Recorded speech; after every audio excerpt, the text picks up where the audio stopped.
homem que buscava a harmonia no cosmo estava fadado a viver em uma época de excepcional discórdia na Terra. Exatamente 8 dias depois de Kepler descobrir a sua terceira lei, ocorreu em Praga um incidente que desencadeou a devastadora Guerra dos 30 Anos. As convulsões da guerra estilhaçaram as vidas de milhões de pessoas. Kepler perdeu a esposa e o filho pequeno para uma epidemia espalhada pelos soldados.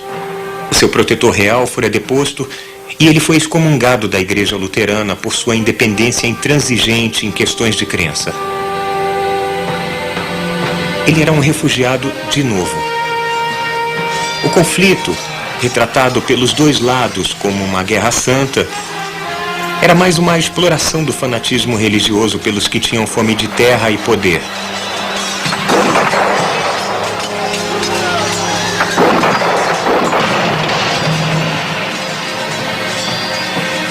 Essa guerra introduziu a pilhagem organizada para manter os exércitos no campo.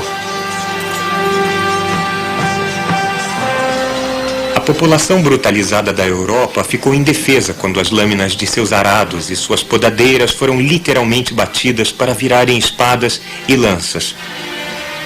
O boato e a paranoia varreram o interior, envolvendo principalmente os indefesos. Entre os muitos bodes expiatórios escolhidos, estavam senhoras idosas que moravam sozinhas e eram acusadas de bruxaria.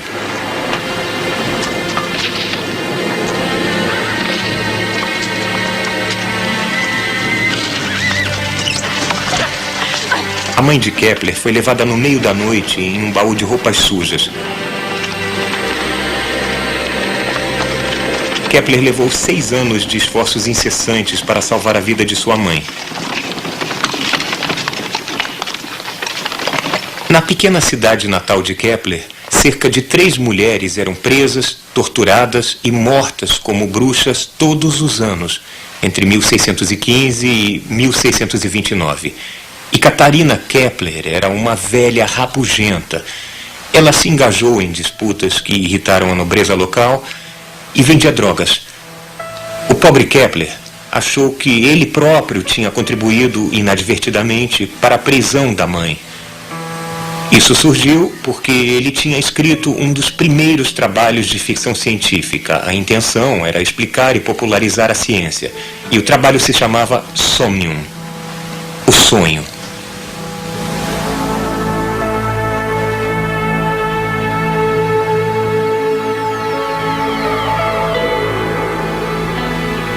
Ele imaginou uma viagem à Lua com os viajantes espaciais em pé na superfície lunar, olhando para cima, para verem, girando lentamente sobre eles, o lindo planeta Terra. Parte da base para a acusação de bruxaria era de que, em seu sonho, Kepler usou o feitiço da mãe para deixar a Terra.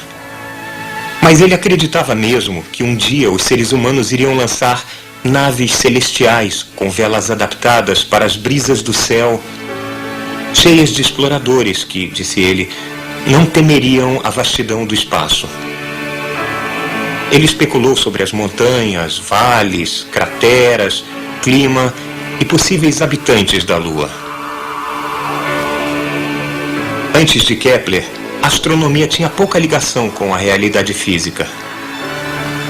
Mas com Kepler, veio a ideia de que uma força física move os planetas em suas órbitas. Ele foi o primeiro a combinar uma imaginação corajosa com medidas precisas para seguir para o cosmo. Isso mudou tudo.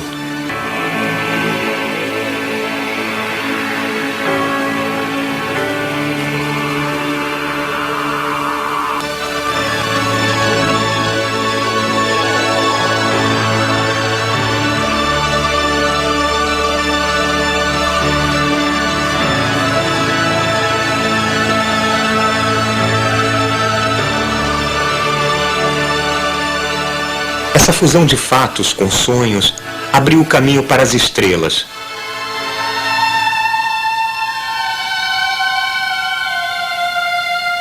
Quando garoto, Kepler tinha sido capturado por uma visão do esplendor cósmico.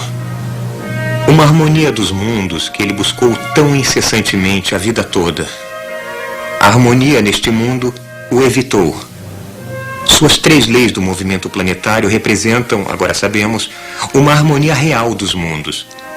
Mas para Kepler, elas eram apenas incidentais para sua busca por um sistema cósmico baseado nos sólidos perfeitos. Um sistema que, vejam só, existia apenas em sua mente. Mesmo assim, com seu trabalho, nós descobrimos que as leis científicas permeiam toda a natureza, que as mesmas regras se aplicam na Terra como no céu, que podemos achar uma repercussão, uma harmonia entre o modo como pensamos e o modo como o mundo funciona.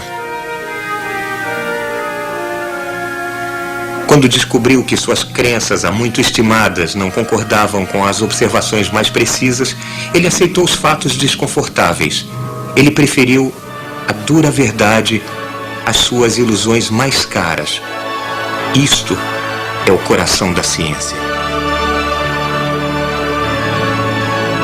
Versão brasileira MG Studio.